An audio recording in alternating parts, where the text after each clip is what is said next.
নমস্কার বন্ধুরা, মানসীর রান্নাঘরে আবার সবাইকে স্বাগত। সবাই কেমন আছো? আমিও খুব ভালো আছি। আজকে আমি এখানে কাঁচা কলা, পটল, বরবটি, আলু, উচ্ছে মানে সব মিক্স করে আমি একটা খুব টেস্টি সবজি বানাবো, যা গরম ভাত রুটি সবার সাথেই চলবে। তো আমি এখানে সব সবজিগুলো ভালো করে কেটে নিয়েছি। দেখুন, এখানে কাঁচা কলা নিয়েছি, উচ্ছে নিয়েছি, বরবটি নিয়েছি, পটল ছিল, সব রকম সবজি নিয়েছি এবং আলুগুলো সেদ্ধ করে আমি রেখে দিয়েছি। আলু সেদ্ধ দিয়ে সবজিটা বানাবো।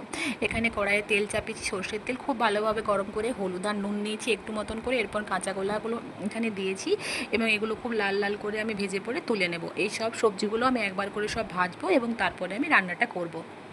আপনারাও এরকম করে সব মিক্স করে সবজি দিয়ে রান্না করতে পারেন।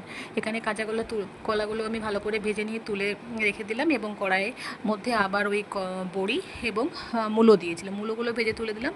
এরপর এখানে আমি দিয়েছি কিন্দুরি। এর সাথে আমি সমস্ত সবজিগুলো আবার অ্যাড করে নেব এবং ওইগুলোকেও ভালো করে ভেজে পরে আমি তুলে রেখে দেব।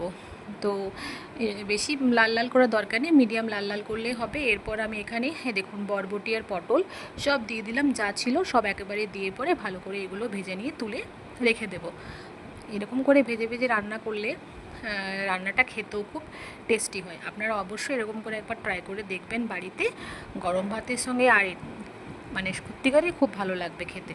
এরপরে এই দেখুন আমি পটল, বরবটি সব সবজিগুলো ভালো করে ভেজে নিয়ে তুলে রেখে দেবো। এরপর আবার আমি ওই তেলেই ওই তেলটা যেটা বেঁচে আছে, আর এক্সট্রা কোনো তেল আমি অ্যাড করব না, ওই তেলের মধ্যেই আমি একটু আদা গ্রেট করে দেব এবং কাঁচা লঙ্কা দিয়ে দেবো। তো এই দেখুন তেলটার মধ্যেই আমি আদা গ্রেট করে দিলাম। ভালো করে আদাটাকে ভালো করে আমি লাল লাল করে একটু মানে একদম কম আঁচে ভালো করে ভেজে নেবো, যাতে আদার কাঁচা ফ্লেভারটা চলে যায় এবং সেন্টটাও খুব ভালো আসে। এরপর আমি এখানে কাঁচা লঙ্কা দিলাম। কাঁচা লঙ্কা দেওয়ার পর এখানে আলুগুলো দিয়ে দিলাম, যে আলুগুলো আমি সেদ্ধ করে রেখেছিলাম, এবং এর সাথে আমি সমস্ত ঘরোয়া মশলা অ্যাড করে নেব, যেমন হলুদ, লঙ্কা গুঁড়ো, জিরে গুঁড়ো, নুন, এগুলো সব দেওয়ার পর ভালো করে একটু মতন জল দিয়ে আমি কষতে থাকবো।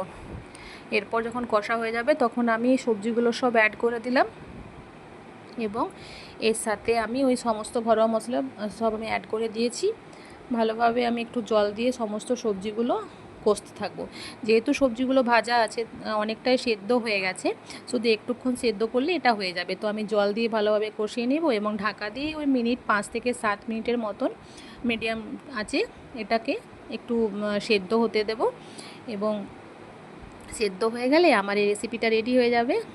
আপনাদের আমার চ্যানেলের এই রেসিপিগুলো ভালো লাগলে অবশ্যই লাইক, কমেন্ট, শেয়ার করবেন এবং সাবস্ক্রাইব করতে কিন্তু ভুলবেন না। এই দেখুন এরকম কি সুন্দর লাগছে না দেখতে, এরকম মাখো মাখো হবে। তো আমার রেসিপি রেডি হয়ে গেছে, কাঁচা কলা আলু দিয়ে সবজি। আপনারা অবশ্যই ট্রাই করবেন। আজকে এই পর্যন্ত, আবার অন্য কোনো দিন রেসিপি নিয়ে আসবো। টাটা।